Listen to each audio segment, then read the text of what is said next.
और बड़ी खबर इस वक्त आ रही है। आईएसआई आतंकी नेटवर्क पर सेंट्रल एजेंसी की तरफ से बड़ी कार्रवाई की गई है। देश के 4 राज्यों में लगातार एक के बाद एक छापेमारी की कार्रवाई को अंजाम दिया गया।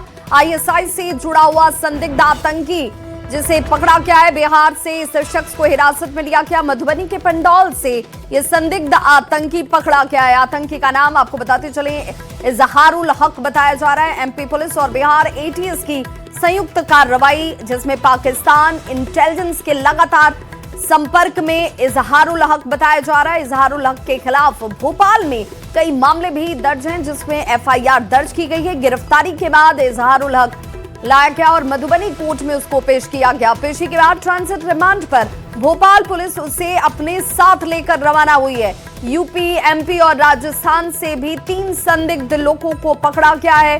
देश के कई बड़े धार्मिक स्थल आईएसआई के निशाने पर थे और कई राज्यों में बड़ी आतंकी वारदात को अंजाम देने की साजिश रची गई थी। जांच में कई आपत्तिजनक सामान भी बरामद हुए हैं। तो बड़ी खबर इस वक्त आईएसआई नेटवर्क से जुड़ी हुई सामने आ रही है। इजहारुल हक जिसे पुलिस की तरफ से छापेमारी के दौरान पकड़ा जाता है और उसके बाद भोपाल पुलिस उसे अपने साथ लेकर रवाना हुई है। इस संदिग्ध की गिरफ्तारी बिहार के मधुबनी के पंडौल से की गई है। साथ ही साथ 3 अन्य जगहों पर भी 3 आतंकियों को, संदिग्ध आतंकियों को पकड़ा गया है और इन सभी से पूछताछ जारी है। बताया जा रहा है कि ये सभी धार्मिक स्थलों से जुड़ी हुई सेंसिटिव जानकारियां जो हैं वो इंटेलिजेंस इनपुट्स जो हैं वो पाकिस्तान में बैठे हुए हैंडलर्स को दे रहे थे और इसी बाबत अब ये जांच का दायरा आगे बढ़ता हुआ। और संवाददाता आनंद तिवारी हमारे साथ इस वक्त ज्यादा जानकारी के साथ जुड़ गए। आनंद, क्या जानकारी मिल रही है? ये जो चारों हैं इनके बीच भी आपस में कोई कनेक्शन था या ये सभी अलग अलग हैंडलर से बातचीत कर रहे थे?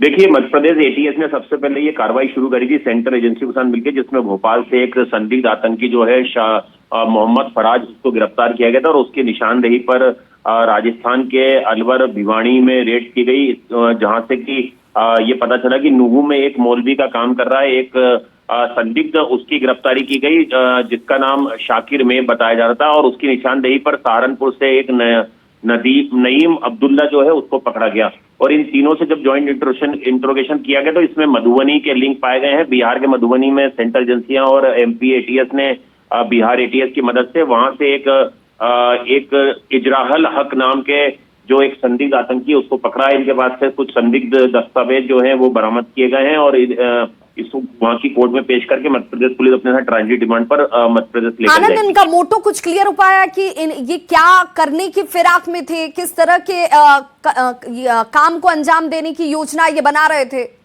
देखिए, इनको रेकी करने की जिम्मेदारी सौंपी गई थी। भारत के कई महत्वपूर्ण प्रतिष्ठान जो हैं या धार्मिक स्थल हैं उनकी रेकी करें, उसके video photograph social media handler को पाकिस्तान भेजें। इसके अलावा कई धार्मिक मंदिर जो है वो इनके निशाने पे थे। इनके पास से कई आपत्तिजनक सामग्रियां जो है बरामद की गई हैं। तो सोशल मीडिया के जरिए ये पाकिस्तान आईएसआई से जुड़े और इनको अभी बड़े टास्क मिलने वाले थे, उसके पहले सेंट्रल एजेंसियों ने इनको गिरफ्तार कर लिया। बहुत बहुत शुक्रिया इस जानकारी के लिए आनंद।